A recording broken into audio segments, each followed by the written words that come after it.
Quedaba para continuar el punto de sistema político,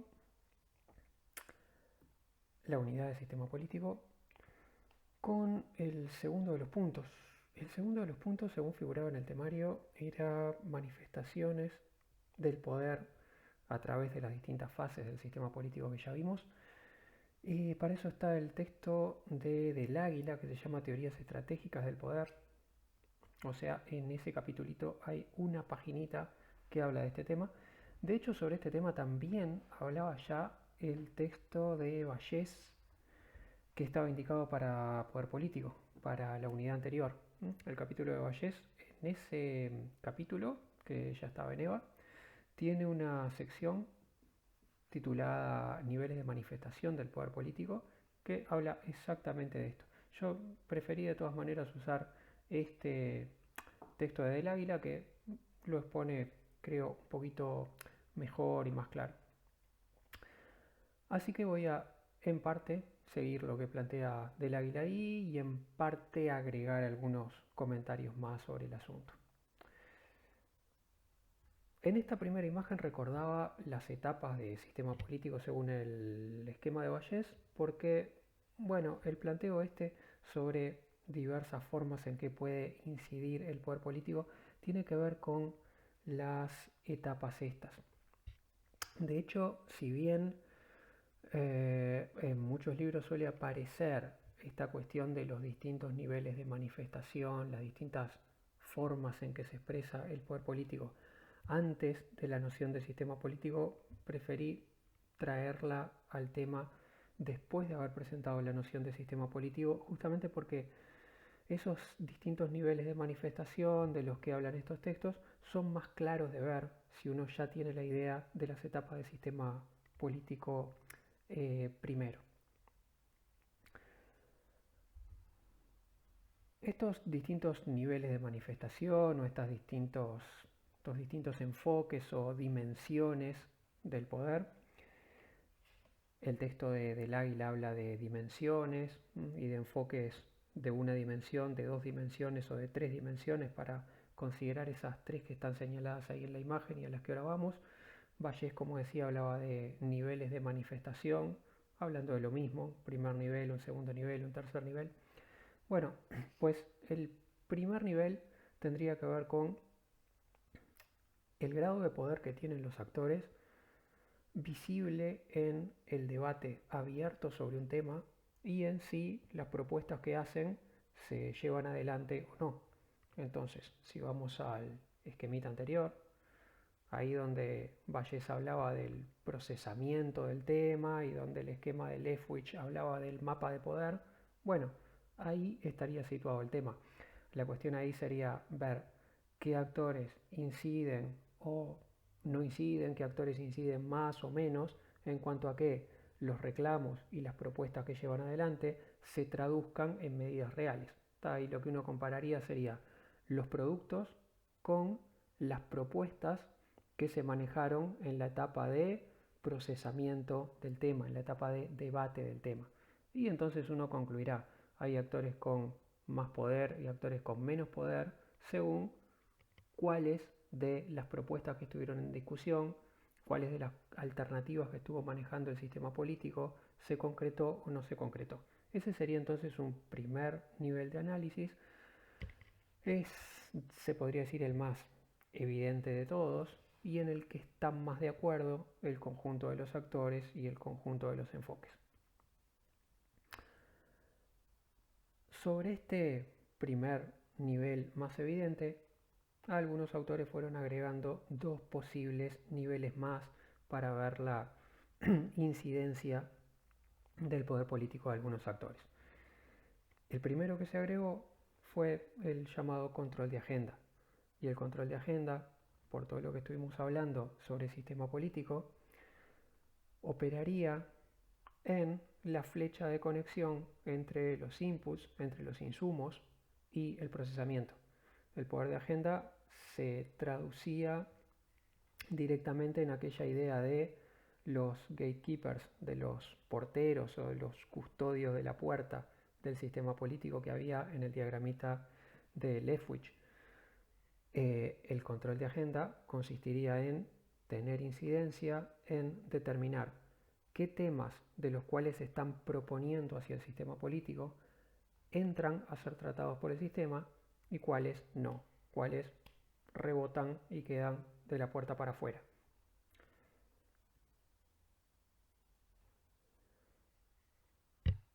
A su vez, un tercer nivel, menos visible todavía, si el control de agenda puede ser un poco menos visible que el poder sobre las decisiones, porque ocurre antes de la visibilización más pública de los temas, si es incorporo o no incorporo la demanda que se movilizó.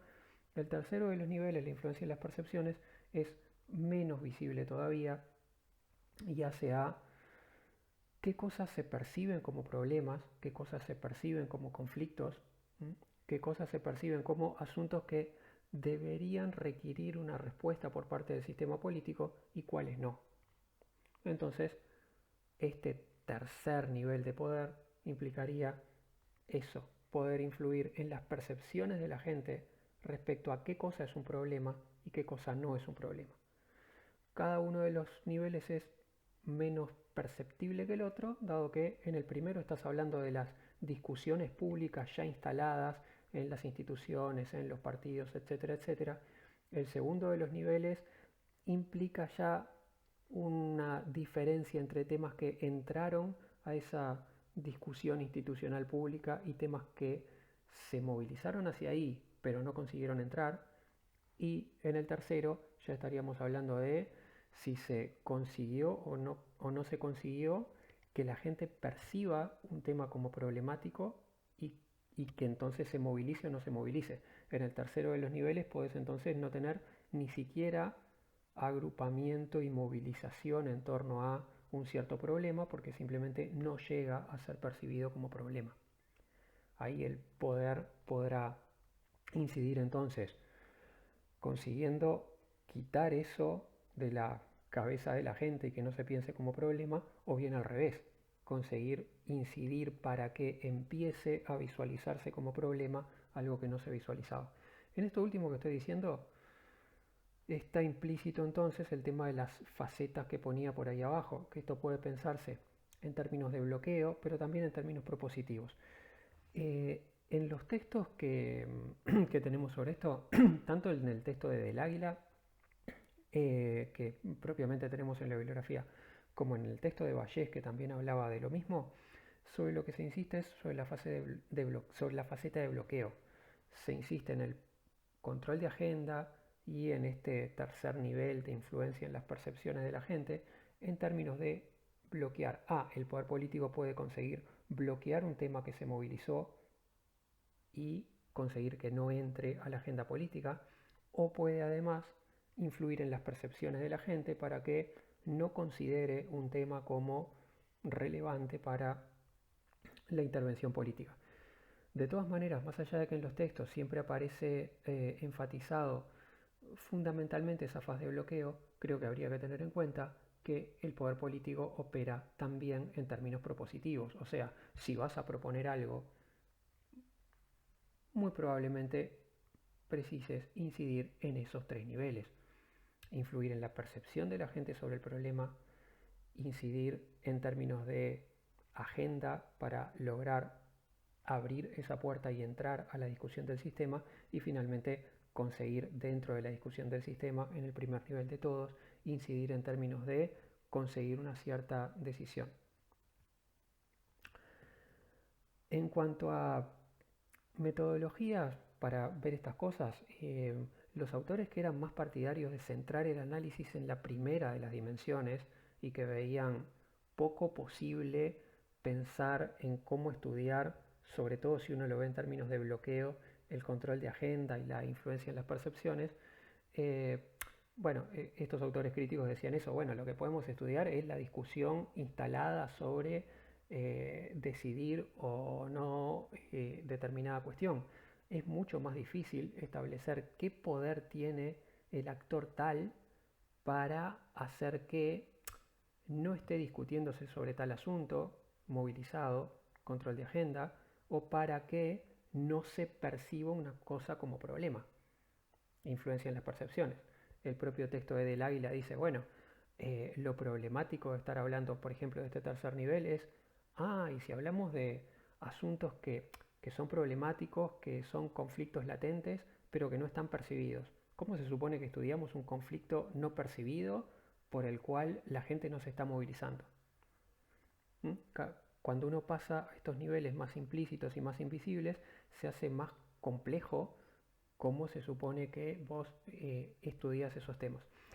Eh, y una respuesta posible para eso creo que está, por un lado, en estudios comparativos, una manera en que se han abordado estas cuestiones, el segundo y el tercer nivel, es con estudios comparativos entre distintos casos, ¿m? Por ejemplo, entre distintos países, o qué sé yo, a veces a nivel de Estados Unidos, entre distintos estados de Estados Unidos, o entre distintas ciudades, ¿tá? Entre distintos países y territorios, ver qué tipo de temas ha abordado el sistema y qué tipo de respuestas ha dado, ¿tá? Y en otros casos, cuáles otros escenarios se encuentran. Y explicar entonces el por qué, la diferencia entre por qué en tal país se abordó tal tema y se respondió a eso con tales instrumentos y en tal otro país no se abordó o se respondió con instrumentos totalmente diferentes. Y creo que la otra manera de trabajar estas cosas es a través de miradas de largo plazo, porque lo que da a largo plazo, el seguir procesos de décadas, muestra cómo van apareciendo con el tiempo problemas que antes no habían pasado por la puerta de la agenda o que antes simplemente no habían sido visualizados con suficiente fuerza como para instalarse.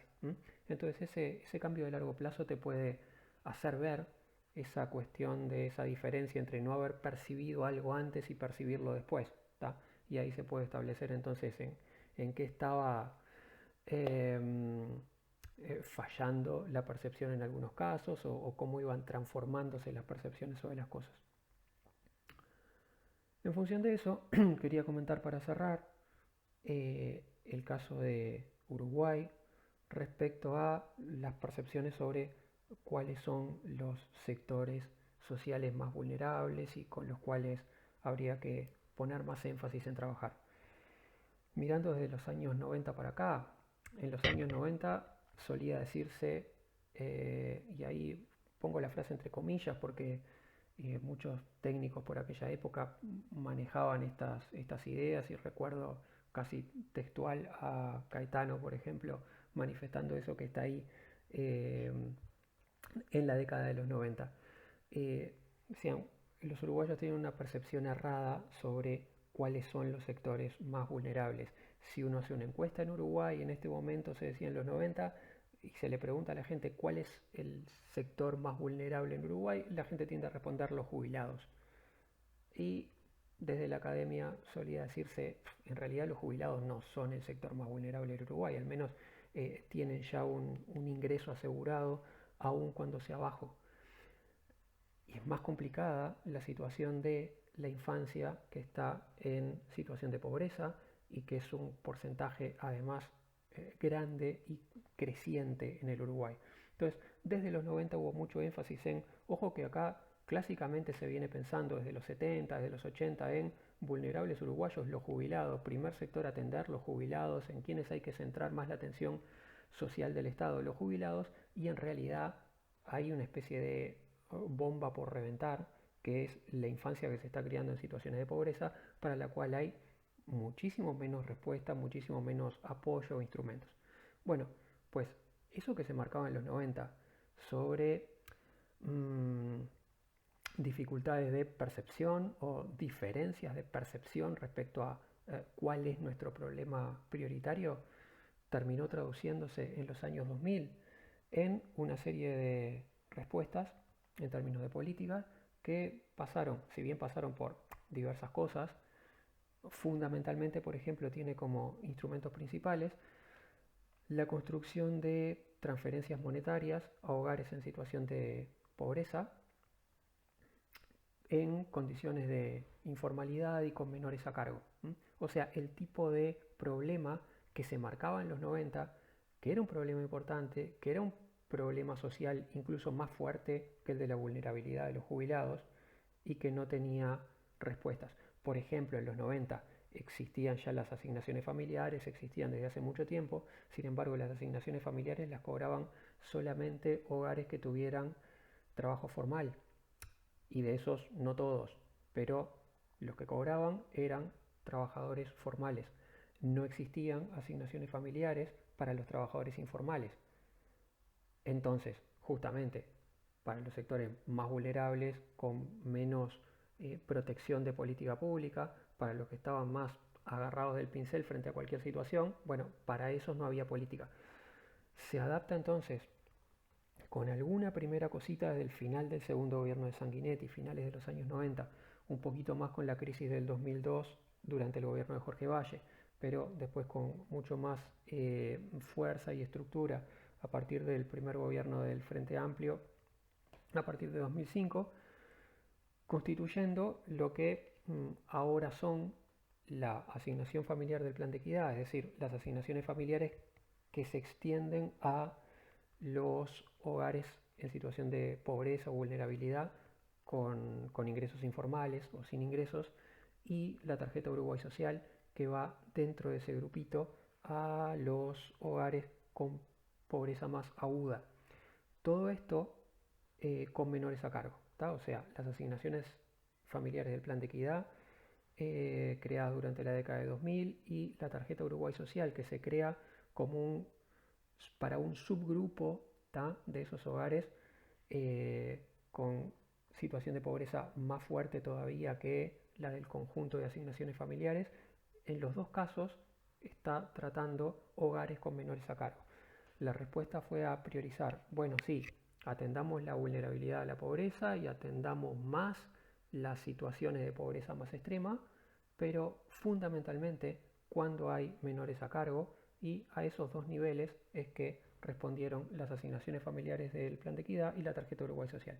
Una respuesta tal cual lo pensado por la academia cuando en los años 90 decía tenemos que empezar a apuntar a la infancia en situación de pobreza y no pensar solamente en jubilados como el sector vulnerable del Uruguay. A su vez, vuelve a cambiar un poco la percepción en la década de 2010. A partir de inicios de la década de 2010 empieza a haber planteos de algunos técnicos y algunos jerarcas institucionales relacionados con la gestión de la tarjeta Uruguay Social, que plantean por qué restringirla a hogares con menores a cargo. Lo que dicen es, tarjeta Uruguay Social, como comentaba recién, es una transferencia monetaria dirigida fundamentalmente a la compra de alimentos para hogares, personas en situación de pobreza, de la pobreza más extrema y más aguda, ¿tá? Lo que se planteaba es, ¿por qué para un tipo de política así se plantea que haya que tener menores a cargo? La idea era, bueno, pues si esto es un apoyo alimentario básico para personas que están en extrema pobreza, uno podría decir, bueno, pues aunque seas una persona de 50 años, si estás en esa situación, te voy a apoyar con esto. ¿Por qué voy a decir, no, solamente con menores a cargo? Si no tenés menores a cargo, entonces no. A partir de este planteo, se tomó la medida de retirar la condición de menores a cargo en el caso de tarjeta Uruguay Social.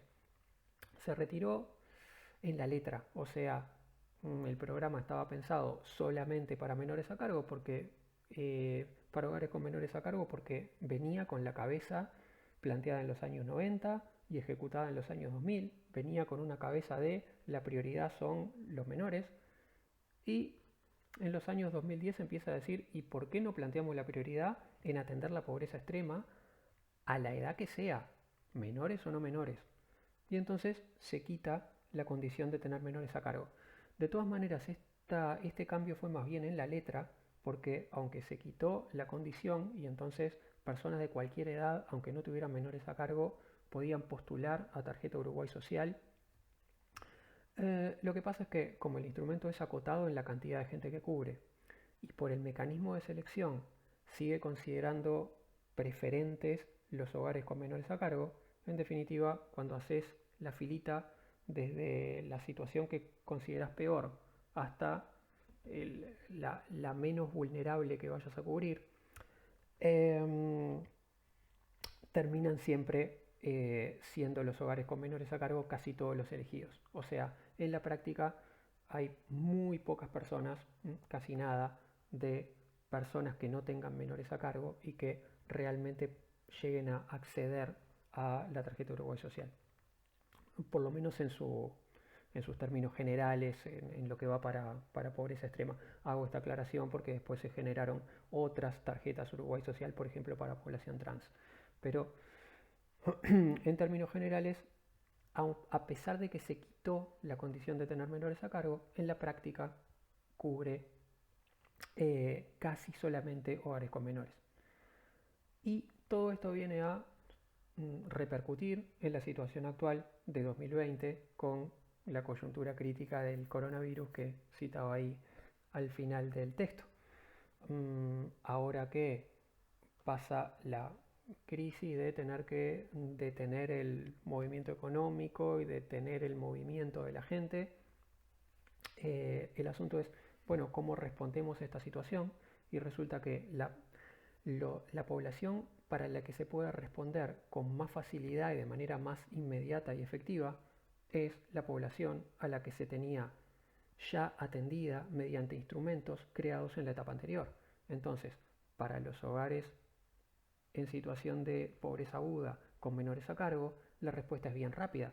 Ya estaban cobrando tarjeta Uruguay Social, ya estaban cobrando una partida de plata para alimentos a través de esa tarjeta. Entonces rápidamente se puede decir, como se anunció ya, bueno, pues vamos a cargar el doble de la plata para esas tarjetas durante un par de meses. La respuesta puede ser bien rápida porque esa población ya estaba identificada y tenía una herramienta de asistencia ya construida desde la etapa anterior. En cambio, quedan visibles ahora como problema todo este asunto de ¿qué hacemos con los informales? Con los informales que ahora quedan sin ingresos o casi sin ingresos y sobre todo con los trabajadores informales que ya estaban en situación de pobreza o muy justos en la etapa anterior y que ahora encima quedan todavía más complicados. Y lo que salta a la vista ahí es, bueno, durante toda esa etapa anterior en que se enfocó principalmente a los hogares con menores a cargo, quedó sin cubrir el tema de qué pasa con la población que tengo más fuertemente vulnerable, pero sin menores a cargo.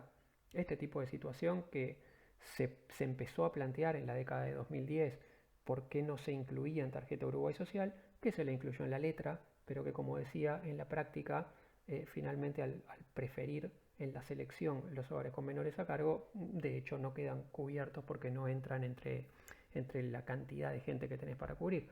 Bueno, pues en 2020 queda abierto esto de, y entonces ahora que la población con trabajo informal, que empieza a no tener ingresos o a ver muy recortados sus ingresos durante un periodo, ¿cómo hacemos para atender a esta otra población que no estaba atendida? Y ahí la cuestión es mucho más complicada, porque mientras en el caso anterior es decir simplemente, bueno, voy a pasar el doble de plata en la tarjeta que ya tienen, en estos otros casos es, bueno, voy a dar bandejas de alimentos, pero yo, esta gente, no sé ni quiénes son, no la tengo ni siquiera registrada. Entonces, que vengan y se presenten y digan quiénes son y los anotamos y entonces vemos cómo empezamos a asignarla. Lo que salta en este caso es aparecer como fuertemente prioritarios también en atención un sector que había sido nada prioritario en la etapa anterior y por lo tanto para el que no hay construidas respuestas. Bueno, hacía toda esta historieta desde los 90 para acá, simplemente para ejemplificar lo anterior, como ese asunto de el nivel de influencia en las percepciones y el nivel de construcción de percepciones como un nivel más oculto y menos perceptible de la construcción de poder político existe, incide, cambia con el tiempo. Uno haciendo un seguimiento de largo plazo puede ver cómo de época en época va cambiando la percepción sobre cuáles son las prioridades. En esos cambios de percepciones lo que se juega es también grado de influencia política y de poder político de distintos actores que van incidiendo sobre ese cambio de percepciones. Y a su vez, otra cosa que en algún momento del curso veremos con más desarrollo, algún momento cercano además, porque lo tenemos que empezar a ver dentro de esta unidad, cómo las políticas se influyen a sí mismas a largo plazo, cómo las políticas que construiste en un momento determinan después el modo en que puedes responder. Y entonces, ¿cómo puedes responder a esta crisis de coronavirus en 2020? Respecto a los hogares con menores a cargo en situación de pobreza, pobreza extrema o de vulnerabilidad, puedes responder bastante bien y bastante rápido. ¿Por qué? Porque antes hubo un periodo en el que te dedicaste a eso como prioridad y construiste instrumentos para eso. Y hay otros sectores para los cuales el asunto te agarra mucho más teniendo que improvisar una respuesta en el momento y sin nada a la mano para responder de manera fácil y efectiva. De vuelta a la pregunta, ¿por qué? Pues porque antes esa población no formó parte de las prioridades en ningún momento y te llega el 2020 con una coyuntura crítica especial donde pasa ese sector a ser observado como prioridad cuando nunca antes lo había sido.